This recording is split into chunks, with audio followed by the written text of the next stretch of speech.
One कैसे हो आप सोलो।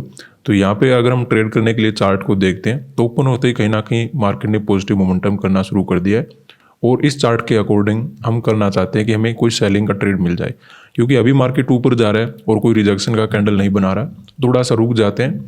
बैंक निफ्टी के अंदर तो ट्रेड लिया जा सकता है, लेकिन निफ्टी और सेंसेक्स में अभी क्लियर नहीं है, तो थोड़ा वेट करेंगे। जब इन दोनों में भी सेलिंग आना शुरू हो जाएगा उसके बाद पुट वगैरह ट्रेड बनाया जा सकता है। अभी थोड़ा सा यहाँ पे सेंसेक्स और निफ्टी में क्लियरिटी नहीं है। बैंक निफ्टी में बनाया जा सकता है, लेकिन अकेले बैंक निफ्टी से बात बनेगी नहीं, हमें तीनों इंडेक्स में काम करना है। अभी हम रुकते हैं थोड़ा देर के लिए। तो यहाँ पे हम ट्रेड बनाना शुरू करेंगे। मार्केट में एक गिरावट होना शुरू हो चुका है और मेरे अकॉर्डिंग अगर मार्केट को गिरावट करना है तो ये वही पॉइंट है जहाँ से मार्केट को कंटिन्यू सेलिंग में जाना चाहिए। वैसा क्यों है वो भी हम समझेंगे, लेकिन पहले अपना पोजीशन हम कंप्लीट कर लेते हैं। देखिए, जब ओपन होते ही मार्केट ने पॉजिटिव मोमेंटम करना शुरू कर दिया और अपना सेलिंग का प्लान था, तो थोड़ा हमने इंतज़ार किया कि मे भी हम गलत हो सकते हैं, मार्केट में भी कंटिन्यू ऊपर जा सकता है। लेकिन मैं एक्सपेक्टेड कर रहा था कि हमें सेलिंग भी मिलना चाहिए, लेकिन वो सेलिंग कहाँ से आता है वो हमें देखना ज़रूरी था। अगर हम कंटिन्यू ग्रीन कैंडल में सेल कर लेते तो थोड़ा सा रिस्क बढ़ जाता है। अब क्योंकि रिजेक्शन आना शुरू हो चुका है, उसके बाद हम ट्रेड बना रहे हैं, तो हल्का सा रिस्क कम हो जाता है। अभी भी देखिए प्रोबेबिलिटी होती है ट्रेड अपना गलत चला जाए, लेकिन इसी के साथ प्रोबेबिलिटी इस बात की बढ़ जाती है कि मार्केट ने सेलिंग चलना शुरू कर दिया, तो अपना जो पुट साइड का ट्रेड है वो काफ़ी अच्छा होने वाला है। तो यहाँ पे हम सेंसेक्स में 840 क्वांटिटी बाय करेंगे और निफ्टी के अंदर ऐड करने वाले हैं 1275 क्वांटिटी। तो मार्केट के अंदर देखिए जो गेम होता है वो होता है पैसेंस का। जितना अच्छा आप वेट करोगे मार्केट में, उतना ही अच्छा आपको ट्रेड मार्केट के अंदर मिलने वाला है। अभी अगर हम देखें तो थोड़ा बहुत लॉस वगैरह अपना चलना शुरू हो चुका है। हमने जो पुट साइड का ट्रेड बनाया वो क्यों बनाया? अब देखिए, अगर आप ये कंप्लीट चार्ट को देखते हो तो आपको नजर आएगा मार्केट ने सेलिंग किया, लेकिन कोई ऐसा नहीं कि बहुत बड़ा सेलिंग हो गया, छोटा मोटा सेलिंग है, अभी मार्केट ऊपर जा सकता है। लेकिन ये जो सेलिंग मार्केट ने किया है, जो सेलिंग मार्केट ने किया है, क्या हुआ? सेलिंग हुआ, उसके बाद रिट्रेसमेंट हुआ, उसके बाद मार्केट ने गिरावट किया। तो जो भी यहाँ पे सेल वगैरह कर रहे थे उनको रिट्रेसमेंट करके मार्केट निकाल चुका है। इतना तो आपको समझ में आ गया। तो इन सेलर को हमें टारगेट करने की आवश्यकता नहीं है। अगर मान लेते किसी ने यहाँ पे सेल का ट्रेड बनाया हुआ, यहाँ पे किसी ने सेल का ट्रेड बनाया हुआ, उसको रिट्रेसमेंट करके निकाला तो वो भाग गए होंगे। अब देखिए, फर्दर जब तक ब्रेकडाउन नहीं होता तब तक मेजर सेलिंग होता भी नहीं, क्योंकि यहाँ पे तो सभी को लगता रहता है कि सपोर्ट लेके फिर से ऊपर जाएगा, किसी को लगेगा नीचे जाएगा, तो यहाँ पे कोई मेजर क्वांटिटी बनाता नहीं। फिर जब फर्दर ब्रेकडाउन होता है तो यहाँ पे सेलर आना शुरू हो जाते हैं। ठीक है, उनको भी मार्केट आज अगर हम चार्ट को देखें तो रिट्रेसमेंट करके निकाल चुका है, उनके भी एसएल वगैरह खा चुका है। तो ऐसे में सेलर को तो मार्केट पहले ही निकाल चुका है। अब सपोर्ट वगैरह को देखकर जो बायर आने वाले हैं और जो ऑलरेडी चार्ट बना हुआ है उस मोमेंटम को देखते हुए हमें यहाँ से सेलिंग ही मिलना चाहिए अगर मार्केट में सेलिंग होना है। अब देखिए, अगर मार्केट को जाना ही ऊपर है, अपसाइड का मोमेंटम करना है, फिर तो ये रिजेक्शन देखकर फिर भी ऊपर चला जाएगा। अदरवाइज अगर सेलिंग आना है तो ये वही पॉइंट है जहाँ से हमें रिजेक्शन वगैरह देखने को मिल जाना चाहिए, क्योंकि रेजिस्टेंस भी आसपास है और रिजेक्शन वाले कैंडल भी बनना शुरू हो चुके हैं और यहाँ पे जो सेल वगैरह करके बैठे होंगे उनको भी मार्केट निकाल चुका है और ऊपर के सेलर को हमें टारगेट करने की आवश्यकता नहीं, क्योंकि उनको मार्केट पहले ही रिट्रेसमेंट करके निकाल चुका है। इसलिए हमने यहाँ पे पुट साइड का ट्रेड बनाना शुरू कर दिया। एग्जैक्टली ऐसा ही हमने बैंक निफ्टी के अंदर देखा है कि मार्केट में थोड़ा बहुत क्लोजिंग प्राइस का सपोर्ट लेके ऊपर जाने की कोशिश करा है, जैसे रिजेक्शन वाला कैंडल आया वहाँ पे हमने ट्रेड मार्केट के अंदर बना रखा है।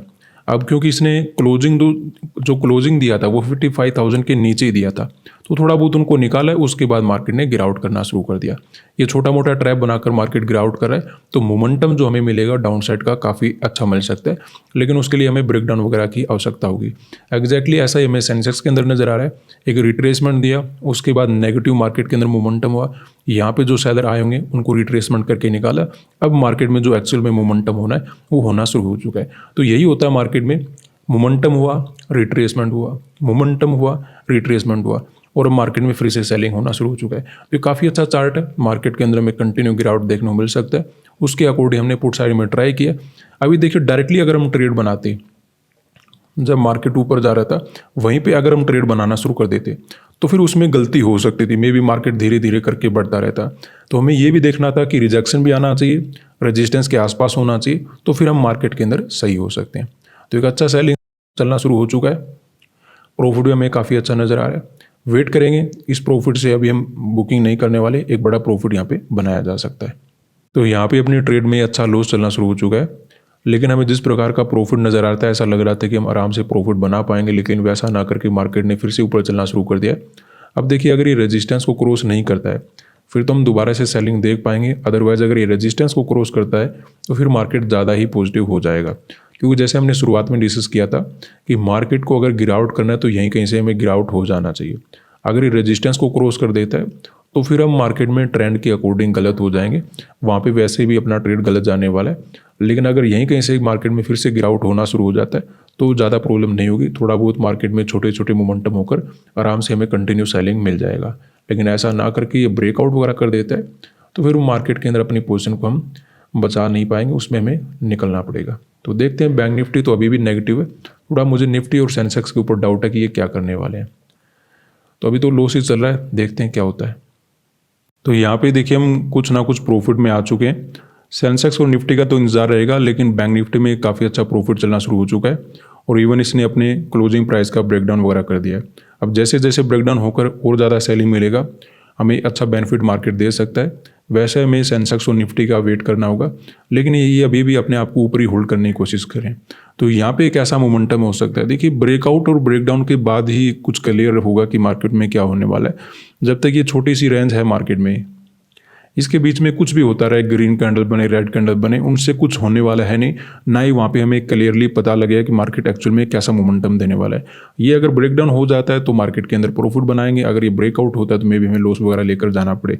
इसमें अभी हमें क्लियर नज़र नहीं आ रहा कि क्या होने वाला है, ठीक है। लेकिन बैंक निफ्टी के अंदर हमें क्लियरिटी नज़र आ रहा है कि मार्केट में सेलिंग वगैरह चल रहा है और फर्दर वो भी हो सकता है, तो यहाँ पे वेट आराम से बन जाएगा अपना। वेट करेंगे, देखते हैं क्या होता है। अभी हम थोड़े बहुत प्रॉफिट में आ चुके हैं। तो यहाँ पे अपनी ट्रेड में अगर हम देखें तो लॉस चलना शुरू हो चुका है, तो ट्रेड को कट करके चले जाते हैं, क्योंकि मार्केट में देखिए अब प्रॉफिट होने के चांसेस काफ़ी कम है। क्योंकि बैंक निफ्टी में जो हमें सेलिंग नज़र आ रहा था उसमें भी एक अच्छा रिवर्सल आ चुका है और निफ्टी और सेंसेक्स तो ऑलरेडी हमें पॉजिटिव नज़र आ ही रहे थे। तो अब इनमें ब्रेकआउट वगैरह ही होने वाला है। अगर यहाँ से सेलिंग वगैरह हो जाता फिर तो हमारे लिए अच्छा होता, लेकिन वैसा ना करके फिर से मार्केट ने ऊपर चलना शुरू कर दिया है। हमने जो पुट साइड का ट्रेड बनाया था वो इसीलिए बनाया था कि मार्केट में एक सेलिंग हो चुका है, लेकिन रिट्रेसमेंट के साथ सेलिंग किया तो हमें कंटिन्यूएशन का मोमेंटम फर्दर मार्केट के अंदर मिल सकता है। लेकिन मार्केट में क्या हुआ, एक रिट्रेसमेंट आने के बावजूद भी रिजेक्शन तो आया, लेकिन फिर से मार्केट ने घूमना शुरू कर दिया। तो ये मार्केट के अंदर कहीं ना कहीं पॉजिटिव सेंस बना के काम करने की कोशिश करे, तो वैसे में ज़्यादा देर तक ट्रेड होल्ड करना हमारे लिए बेनिफिट करेगा नहीं।